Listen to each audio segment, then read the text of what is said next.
اعوذ باللہ من الشیطان الرجیم بسم اللہ الرحمن الرحیم اذ قال ربک للملائکۃ انی خالق بشرا من طین، جب آپ کے رب نے فرشتوں سے کہا یقیناً میں مٹی سے انسان پیدا کرنے والا ہوں۔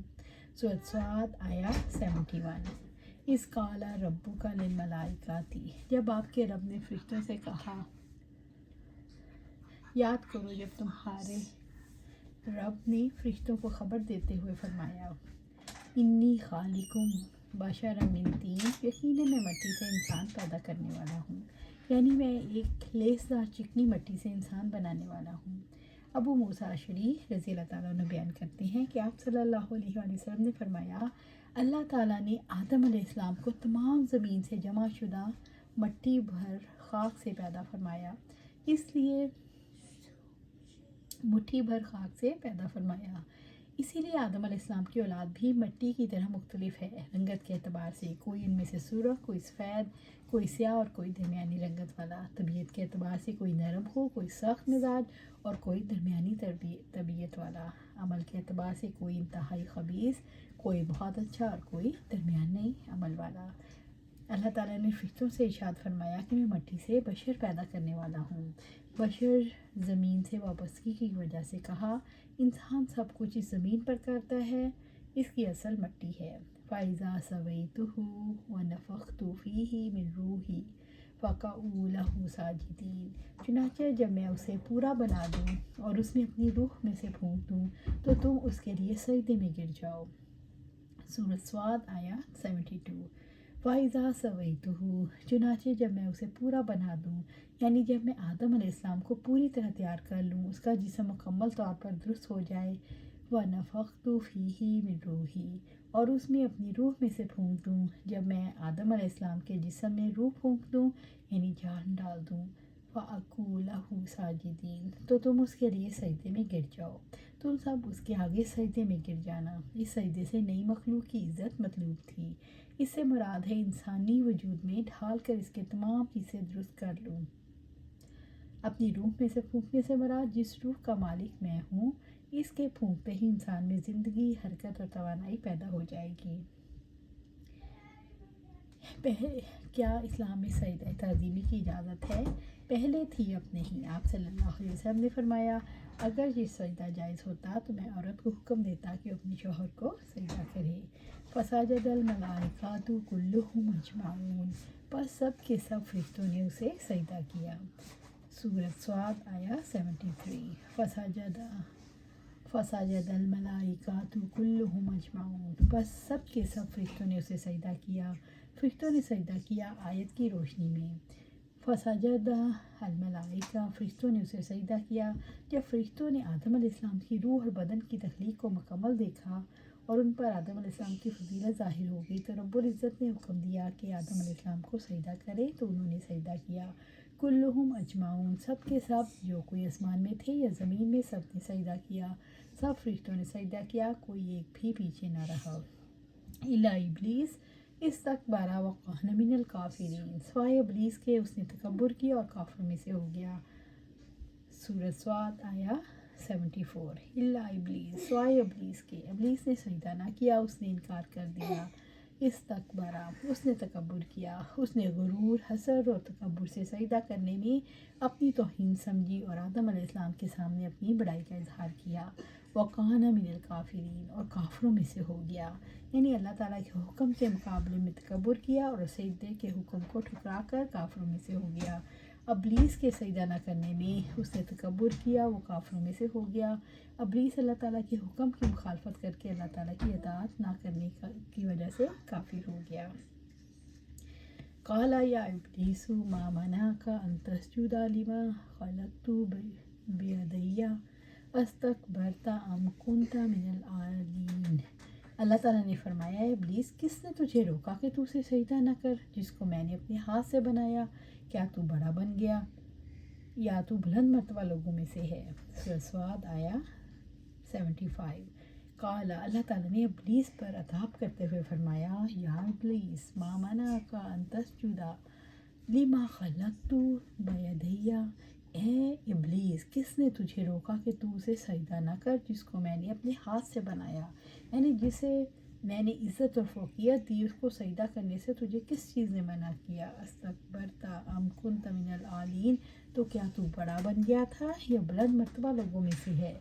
رب العزت نے سوال کیا، تجھے تکبر کی بیماری ہے یا تم بڑے درجے والوں میں سے ہو؟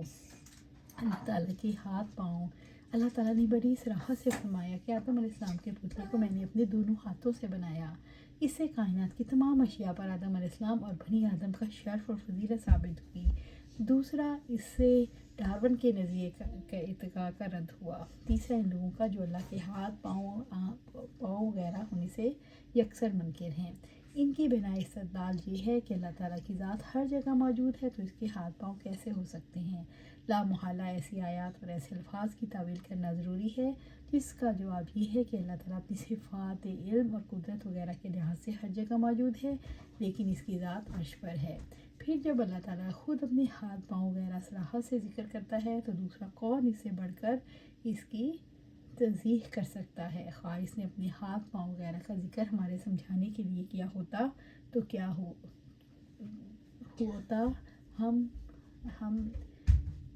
ہوتا؟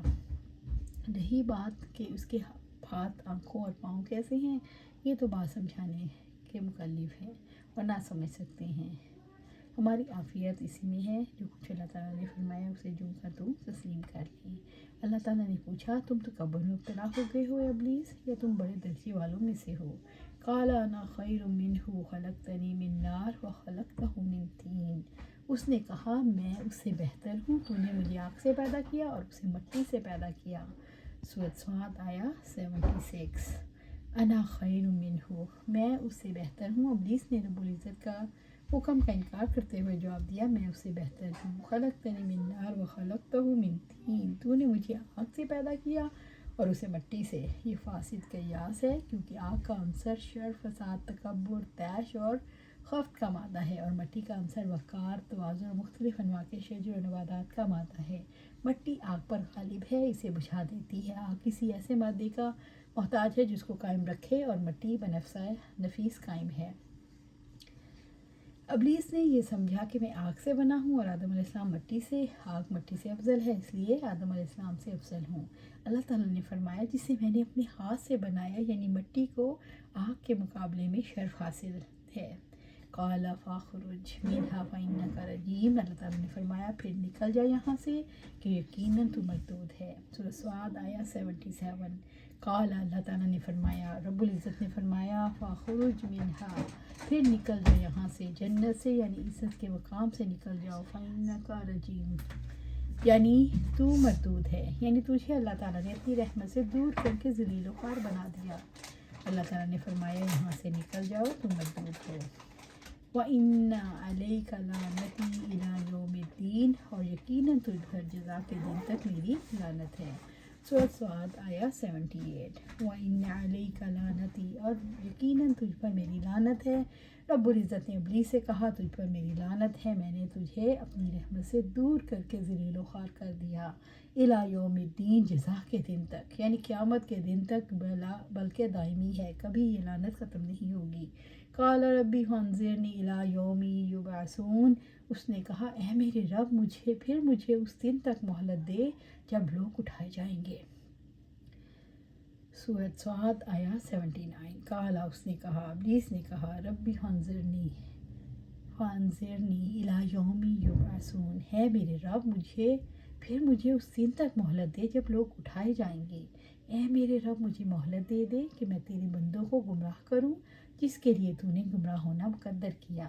اللہ تعالیٰ نے فرمایا، آپ پر قیامت کے دن تک لعنت اور پھٹکار ہے۔ ابلیس نے رب سے مطالبہ کیا، اے میرے رب مجھے لوگوں کے جی اٹھنے تک مہلت دے۔ قال فإنک من المنظرین، اللہ تعالیٰ نے فرمایا پس یقیناً تو مہلت دیے گئے لوگوں میں سے ہے۔ سورۃ صاد آیا 80۔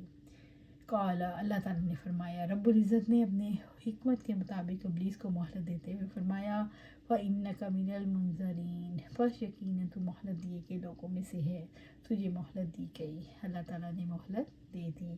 اللہ سبحانہ تعالیٰ سے دعا ہے کہ ہمیں قرآن و سنت کے مطابق عمل کرنے کی توفیق دے اور شیطان مردود کے وسوسوں سے بچائے۔ اللہ سبحانہ تعالیٰ ہمیں جنت الفردوس کے اعلیٰ مقام پر اپنے قریب گھر عطا فرمائے۔ آمین یا رب العالمین۔